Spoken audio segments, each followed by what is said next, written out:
Maharashtra TV news, आवाज सर्वसामान्यांचा। आता आपण आहोत पारोळा येथील पंचायत समिती परिसरात आणि इथं शासकीय कर्मचारी जे त्यांच्या वेतनात त्रुटी आहे त्या विरोधात उपोषणाला बसलेत आहेत, आंदोलन करत आहेत आणि आपण त्यांच्याशी बोलण्याचा प्रयत्न करूया का त्यांचे मेन म्हणजे मुद्दे काय, त्यांना कुठल्या प्रकारचं वेतन पाहिजे व कोणता आयोग त्यांना लागू करायचं आहे।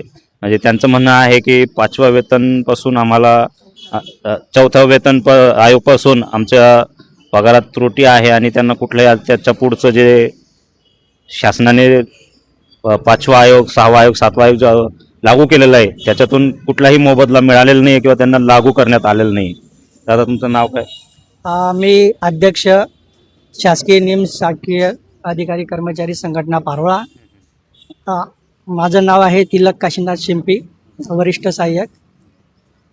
आम्हाला साधारणतः 4थ्या वेतन आयोगापासून वेतनामध्ये इतर क्रेडरच्या मानाने कमी आहे, त्यात तफावत आहे। आम्ही वारंवार समंजसपणाने घेतलेला आहे की बा 4थ्यामध्ये त्रुटी झाली ती 5व्यात भरून निघेल, 5व्यात त्रुटी झाली ती 6व्यात भरून निघेल आणि 6व्यात नाही तर ती कमीत कमी 7व्यात भरून निघेल अशी आमची अपेक्षा होती।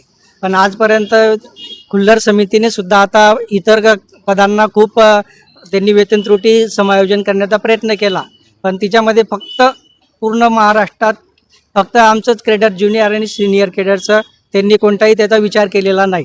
महाराष्ट्रात जेवढे जिल्हा परिषद आहेत सगळ्यांचा असाच प्रॉब्लेम आहे? हो, सर्व पूर्ण महाराष्ट्राचा तसाच प्रॉब्लेम आहे।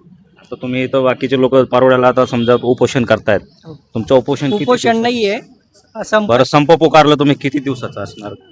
हा बेमुदत असणार।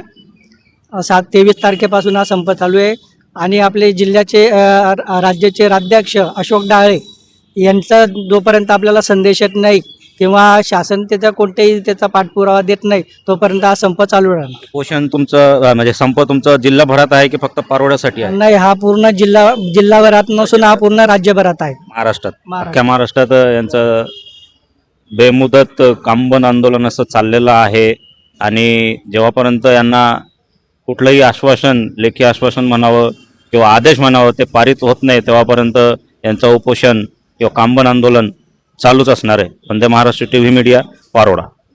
आता तुमचं जो कामबंद आंदोलन चाललेलं आहे तर याच्यावर तुम्हाला लेखी आश्वासन हवं आहे की कुठला आदेश डायरेक्टली म्हणजे महाराष्ट्र शासनाने काही आदेश पारित करायला पाहिजे? नाही, त्यांनी जर आपल्याला समितीच्या बैठकीत घेऊन आश्वासन दिलं की आपण तुम्हाला आश्वासन देऊ बा याच्यात निघेल, तर आम्हाला तीच अपेक्षा आहे की तुम्ही करून निघाल।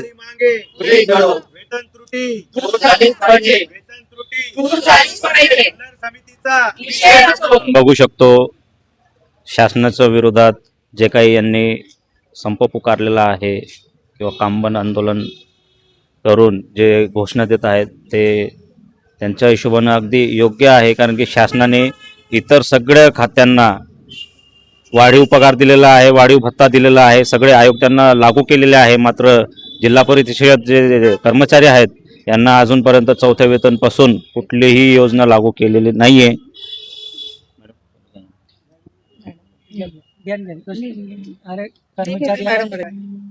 लिपिक हा प्रत्येक कार्यालयाचा कणा असतो, परंतु त्यालाच वंचित ठेवलं गेलेलं आहे असं मला वाटतं।